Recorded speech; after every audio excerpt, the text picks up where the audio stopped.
Student देखिए कि आपको बीएससी सेकेंड में न्यूक्लिक अम्ल, देखिए न्यूक्लिक अम्ल क्या होता है, ये रंगहीन होता है। न्यूक्लिक अम्ल कार्बन, हाइड्रोजन, नाइट्रोजन और फास्फोरस से मिलकर के बना हुआ होता है। न्यूक्लिक अम्ल जो होता है इसमें 3 रासायनिक घटक होते हैं, फास्फेट, पेंटोज, सुर्करा और नाइट्रोजन क्षार कहलाते हैं, जो न्यूक्लिक अम्ल का निर्माण करते हैं। ये आपको तो पता ही है पहले, है ना।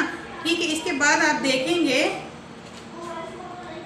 कि अम्ल के निर्माण में एक न्यूक्लियोटाइड का शर्करा का आवेश दूसरे न्यूक्लियोटाइड के फास्फेट समूह में रहता है। अब देखते हैं अपन कि न्यूक्लिक अम्ल के जो घटक जो होते हैं, फास्फोरिक अम्ल मतलब H3PO4, न्यूक्लिक अम्ल में विद्यमान पेंटोज शर्करा, फिर उसके बाद न्यूक्लिक अम्ल में प्यूरिन, पिरिमिडीन ये पाए जाते हैं, नाइट्रोजन क्षार कहलाते हैं। प्यूरिन जो होता है इसमें एडेनिन होता है, गुआनिन होता है, तथा पिरिमिडीन में यूरेसिल, थायमीन और साइटोसिन होता है। न्यूक्लिक अम्लों को प्राप्त करना, न्यूक्लिक अम्ल को न्यूक्लियोप्रोटीन के लिए तथा कुचले हुए ऊतकों से तथा 1 mg सोडियम क्लोराइड विलयन के साथ निष्कासित करते हैं तथा जिससे कि न्यूक्लियोप्रोटीन निष्कासित किया जाता है। ठीक है, न्यूक्लिक अम्ल की संरचना जो होती है, न्यूक्लिक अम्ल में जो पायरीन और पिरिमिडीन जो होता है फास्फेट अवशेषों पेंटोज इकाइयों का बना हुआ होता है। न्यूक्लियोटाइड में सावधानी पूर्वक जल अपघटन करके हम न्यूक्लियोसाइड और फास्फोरिक अम्ल देता है। ठीक है, ये हो गया। इसके बाद आप देखेंगे कि न्यूक्लियोसाइड वे शर्करा होते हैं जिसमें प्यूरिन और पिरिडीन के बने संलयन उत्पाद होते हैं। न्यूक्लियोटाइड को जल अपघटन से प्राप्त किया जाता है। ये 2 प्रकार के होते हैं, राइबोन्यूक्लियोटाइड और डीऑक्सीराइबोन्यूक्लियोटाइड।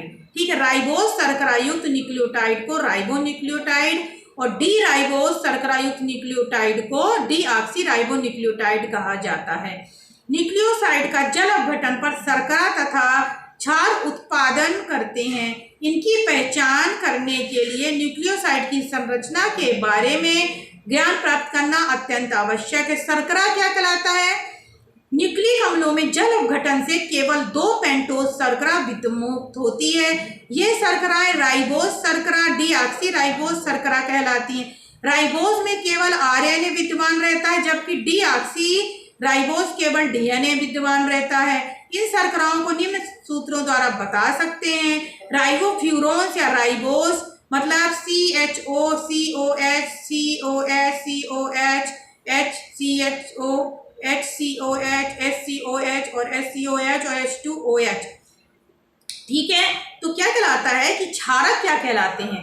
बेस। न्यूक्लियोसाइड के जल अपघटन पर उत्पादन होने वाले उत्पाद 2 प्रकार के होते हैं, क्षार प्यूरिन व्युत्पन्न तथा पिरिमिडीन व्युत्पन्न से पृथक होता है। इसमें प्यूरिन क्षारक और एडेनिन तथा गुआनिन प्रमुख पिरिमिडीन क्षारक है। यूरेसिल, थाइमीन और साइटोसिन होता है।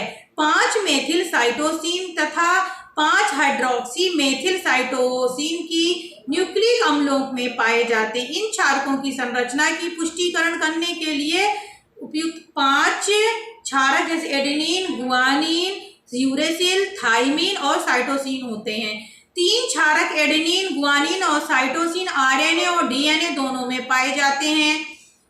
ठीक, इन क्षारकों की संरचना पुष्ट करने के लिए हम निम्न प्रकार से पढ़ सकते हैं। इसको हम देख सकते हैं कि क्षारक की इस परमाणु के साथ शर्करा का अणु संयोजित रहता है। शर्करा पाइरोस के रूप में, फ्यूरॉन्स के रूप में होता है।